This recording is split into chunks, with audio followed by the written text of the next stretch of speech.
नमस्कार, मैं आर.के. जायसवाल और आप देख रहे हैं जनमत की पुकार न्यूज।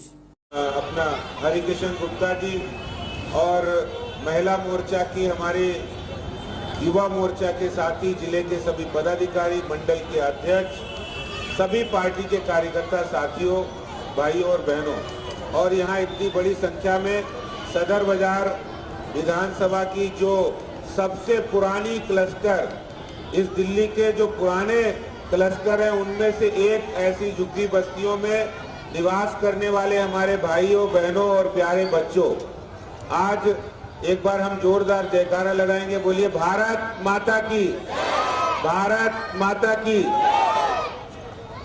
काफी देर हो चुकी है, हमारी बहनों को भी घर जाके खाना भी बनाना है। मैं 5 मिनट संक्षेप में अपनी बात कहूंगा। आज ये झुग्गी सम्मान यात्रा आपके न्याय और सम्मान की लड़ाई को लड़ने के लिए आपके बीच में भारतीय जनता पार्टी आपके बीच लेकर आई है।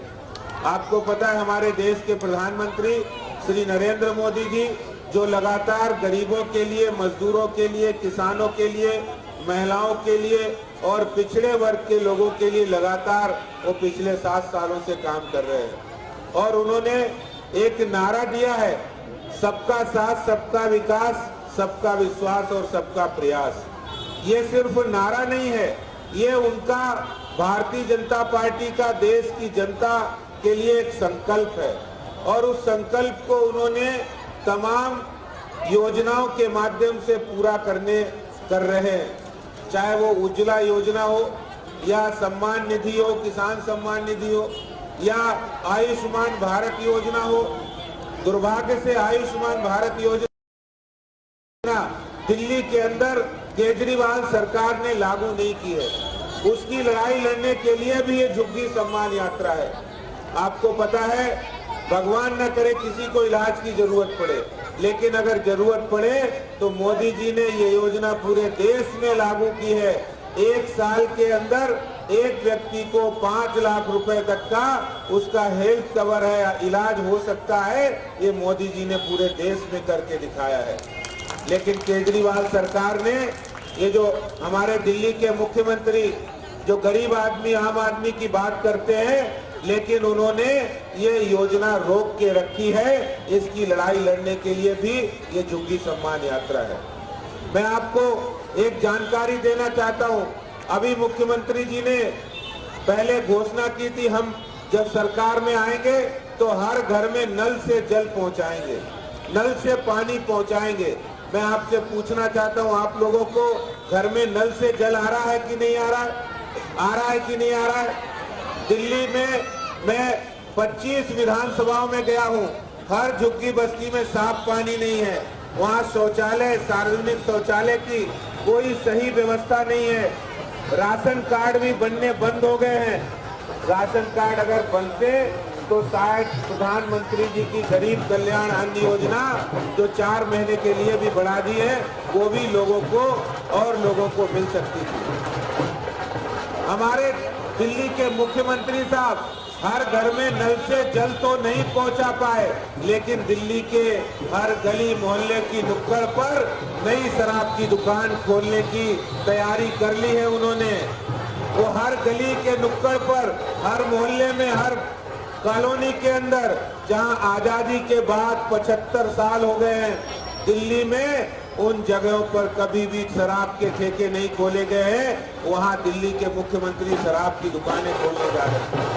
आप बताइए, शराब की दुकानें खोलना दिल्ली सरकार को ज्यादा जरूरी है या नल से पानी देना जरूरी है?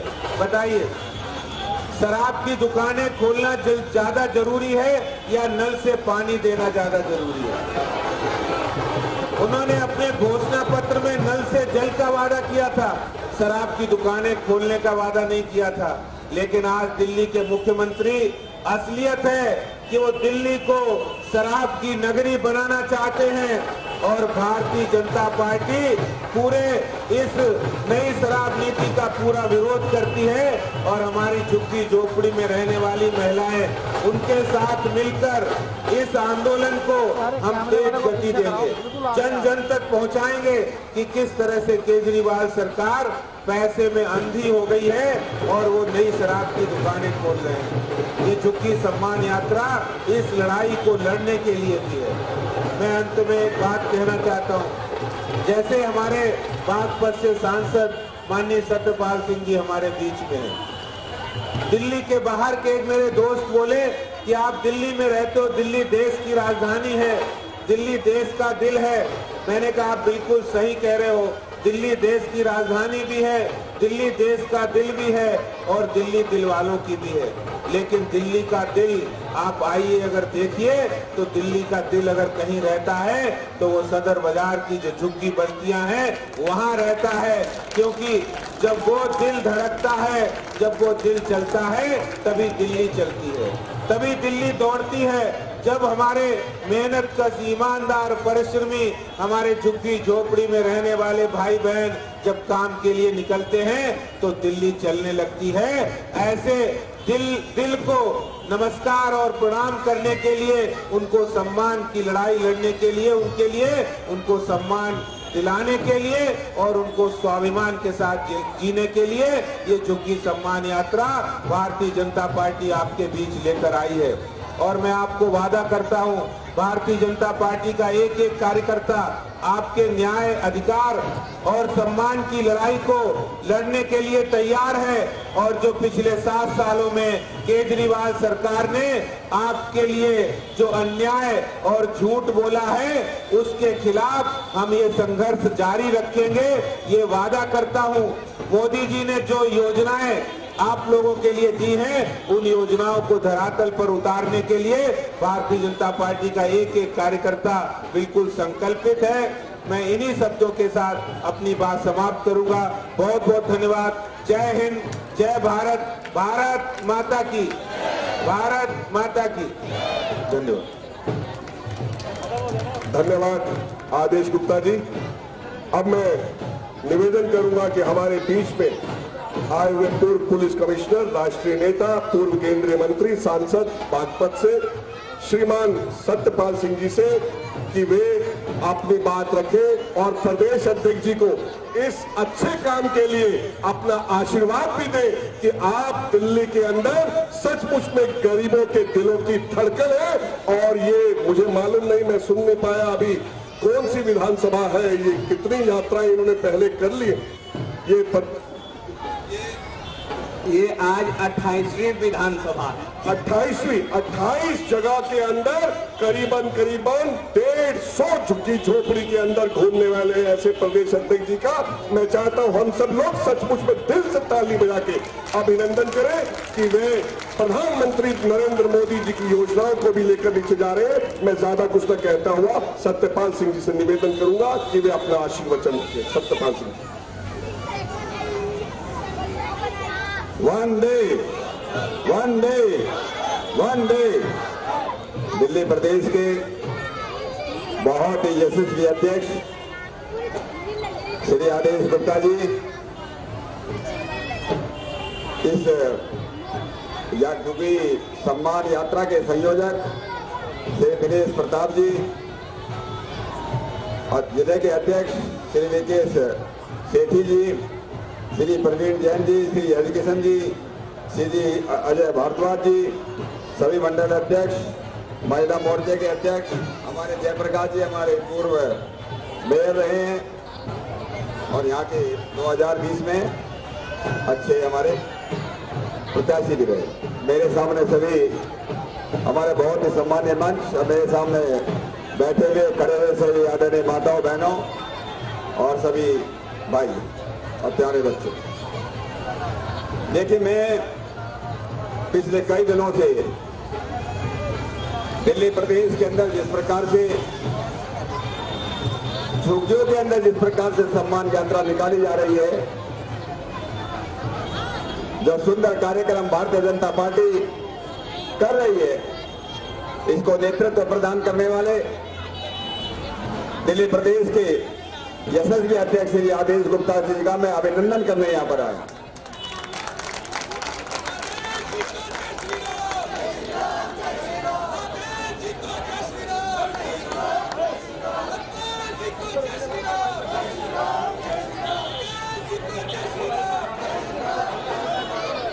मैं आदेश गुप्ता जी को बधाई देने आया हूं और हमारे पार्टी के जितने भी कार्यकर्ता हैं जो झुग्गी से झुग्गी में जो यात्रा कर रहे हैं, हमारी झुग्गी झोपड़ी में रहने वाले हमारे जो गरीब भाई बहन हैं, उनको सम्मान देने का जो काम कर रहे हैं, मैं सभी भारतीय जनता पार्टी के कार्यकर्ताओं का सबका मैं अभिनंदन करता हूं। देखिए, बहुत लोगों को शायद मालूम नहीं होगा, मैं मुंबई का पुलिस कमिश्नर था और 2014 में इलेक्शन से लगभग 2.5 महीने पहले मैं अपनी सर्विस से त्याग पत्र दे करके भारतीय जनता पार्टी में शामिल हुआ। मैं इसलिए शामिल हुआ कि मैंने देखा भारतीय जनता पार्टी एक ऐसी पार्टी है जो इस देश की गरीबी खत्म करना चाहती है,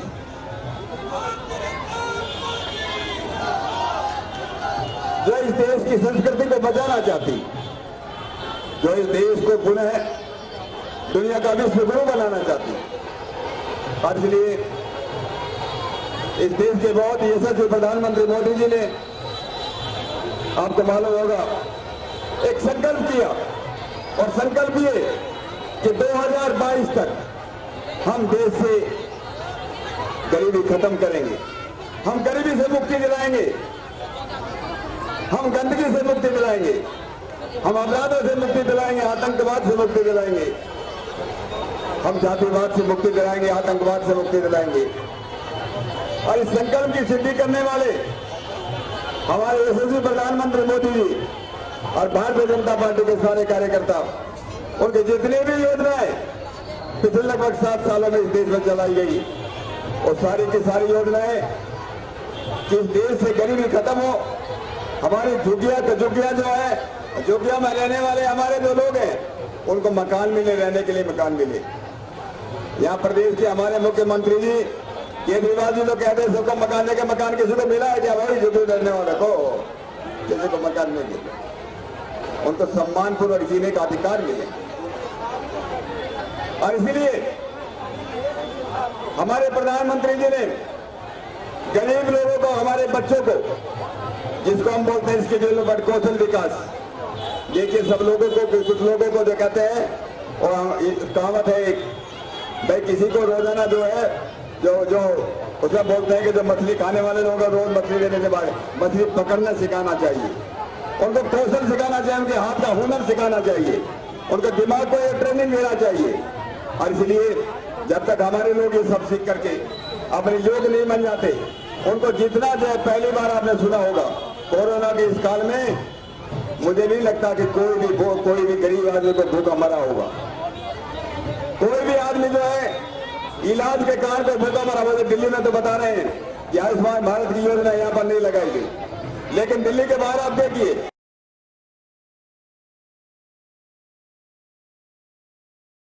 कहीं भी जो है कोई गरीब आदमी को इलाज की जो है आवश्यकता कारण मरा हो, कोई किसी को अनाज नहीं मिला उसके कमी के कारण मरा हो।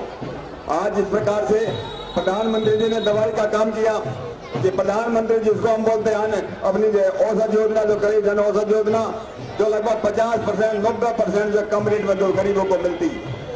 इस देश के अंदर 2022 तक प्रधानमंत्री जी का यह संकल्प सपना नहीं है कि 2022 तक प्रत्येक व्यक्ति गरीब आदमी उसके सिर पर छत होना चाहिए, हर एक आदमी के घर में जो जल से नल से जो गिजर आना चाहिए, हर एक के घर में जो शौचालय होना चाहिए, हर एक के घर में जो बिजली होना चाहिए, हर एक गरीब आदमी सम्मान के साथ जी सके।